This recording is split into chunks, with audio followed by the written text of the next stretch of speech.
Good morning, Boker Tov. Welcome back to 10 Minutes of Meaning. Please help yourself to coffee. It's generally sponsored by Nishmas Alter Shlomo Ben Pinchas. We're very grateful to our anonymous sponsor. Today's a big day because we are going to finish the 20th chapter of Mesillas Yesharim that we have been learning for a long time. It's the Mishkal HaChasidus that R Moshe Chaim Luzzatto has been reminding us that to be a true chassid, to be a real chassid, is not about what makes us feel good, that we're pious or righteous. It's not a matter of trying to look good or seem holier or higher than anyone else, but rather it's the mishkal, it's evaluating, it's constantly balancing, it's constantly asking ourselves, what does the Ribono Shel Olam want, and are we giving him nachas ruach? But Ramchal writes, Nמצאת שהבא להתחסד חסידות אמיתי. So it comes out from everything we've said, and it's been a long parak, and we spent a long time. What emerges is that a person who wants to be what he calls a chassid amiti. It's very interesting. Rav Dan Segel in his commentary on Mesillas Yesharim points out this word amiti. What do you mean? Isn't it redundant? If you're a chassid, if you're righteous and pious, what does it mean to be a chassid amiti? What does it mean to be genuinely or authentically a righteous chassid? So he says one can be an imaginary chassid and one can be a real chassid.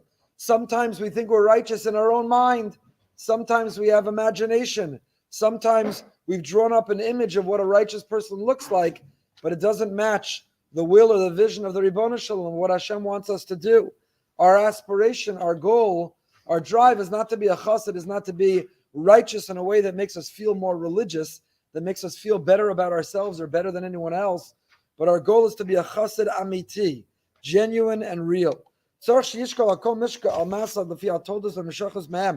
To constantly have a conscientiousness, a consciousness, an awareness, a mindfulness of what we're doing, not only in that moment, but what is the consequence, what is its impact, intended and unintended. Hatanaim and Piety, the circumstances that will depend on the time, לפי החברה, לפי הנושא, לפי המקום, where we are, when we are, with whom we are. It's not always going to be the exact same answer. It depends where you live, it depends what you're doing, it depends who you are, it depends the people around us are. When you add that all up, it will determine what we're meant to do in that moment, but there is no catch-all. There is no generic, what's the righteous thing to do? What's righteous for one is entirely unrighteous for the other. What's pious for one person in that moment, that circumstance, that time with those people, for someone else, is entirely the wrong decision. So it takes a tremendous amount of self-awareness, self-reflection, consulting with others in order to know what to do. He points out of Dan Segel in a footnote, he says, like the Gemara in Sota says, Hechi dami chassid shota. For example, what's a chassid shota? You could have somebody who thinks they're a chassid, they think they're righteous, but they're really a huge shota. Because imagine a woman is drowning in the river. She's flailing her arms, she's screaming and calling for help, and you're standing on the bank of the river, and you see and hear her screams, and what do you say? You say, it's almost Rosh Hashanah, she's kind of pretty. I don't know, if I jump in and save her, I'm going to have to grab her or hold her, and that's not going to be good for my neshama. So you're standing there trying to chazim Mesillas Yesharim in your head. You're standing there, you're going to think you're going to call a posek, ask a shaila, am I allowed to go save her life? I'm going to have to touch her, I'm going to have to look at her. What will people see? What will people think? How will this impact my kid's shidduchim? It's going to be on my mind later today. The Gemara says you're a chassid shaita. What's the matter with you? Somebody's dying. Someone's drowning. A life lays in the balance. And you think it's a chasidus. You think it's righteous to stand and evaluate? The Gemara gives us, Tosus there gives a second. Yeshami. Tosus brings a Yeshami that gives a second example of a chassid shota. Ratinok meva'aveh ben nahar. Amalech she'echlot tefillin atzilanu. So you're davening next to the river. You wear tefillin all day long. The time of the Gemara they did, in some places still today. So you see a young child drowning in the chas v'shalom in one of the lakes. And you say, you know what? Let me take my tefillin off, my talis. Let me get undressed, take my tzitzis off. I still have to do the daf. There's a child drowning in the pool, drowning in the lake. Chas v'shalom. And you're going to say, but my tefillin, but my tchelas, you know what they cost, tchelas? But I have to do the daf first. You're chassid shaita. These are extreme examples, but they are examples of somebody who's misguided and miscalculated, who even with the most noble intention and thinks what they're doing in the moment is right or righteous, but they're a shaita, they're a fool. V'mefrisha, back to the Mesillas Yesharim. V'mefrisha told Yosef קידוש שמים ונחת מעשיו, יפרוש ולא יעשה. So sometimes if it'll give greater nachas ruach to not do, then that's what you should do.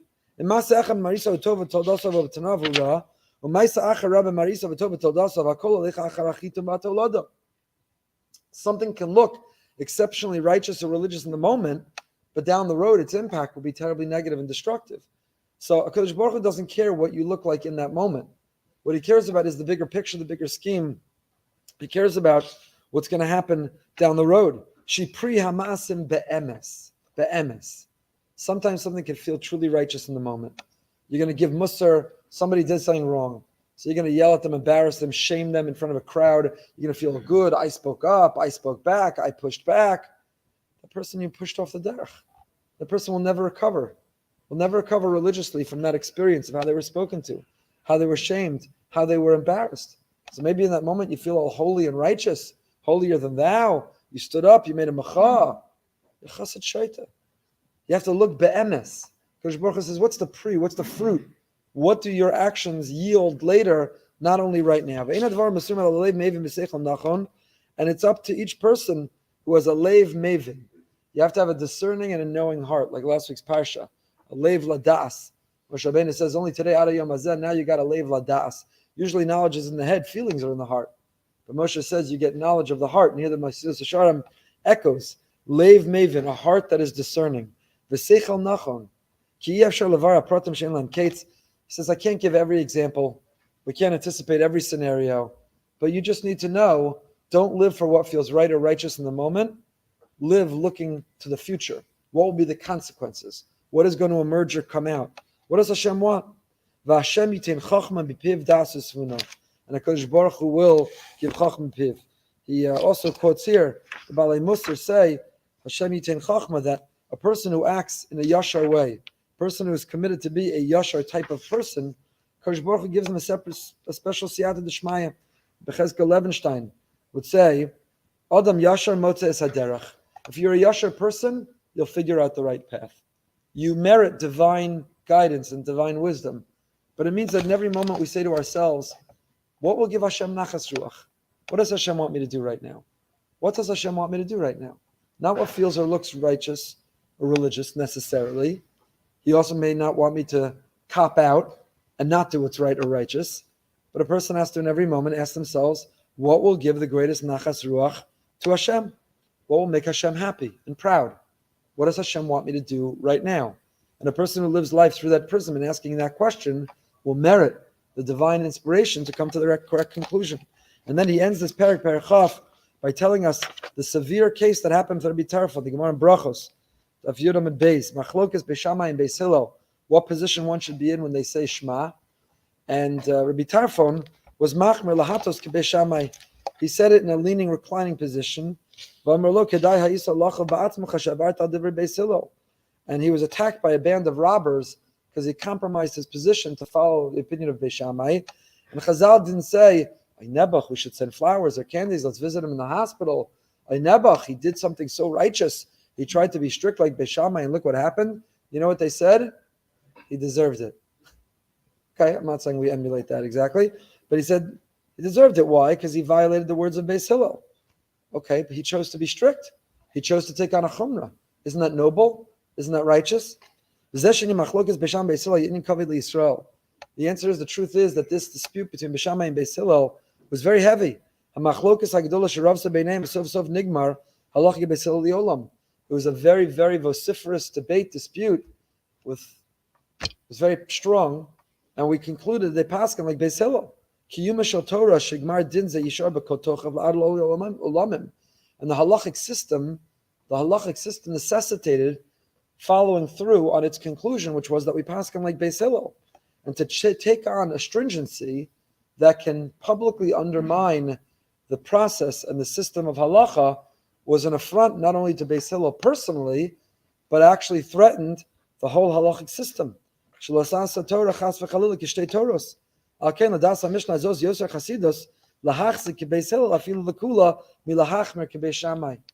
bigger chumrah was to be mekel. The bigger chumrah on preserving the halachic process, the bigger chumrah on avas Yisrael to Beishamai, the bigger chumrah on a kavod for Talmidei Chachamim was to be lenient, not strict. The bigger chumrah, the bigger stringency, was to be lenient, not strict. Rabbi Tarfon chose to be strict, which was a leniency. And this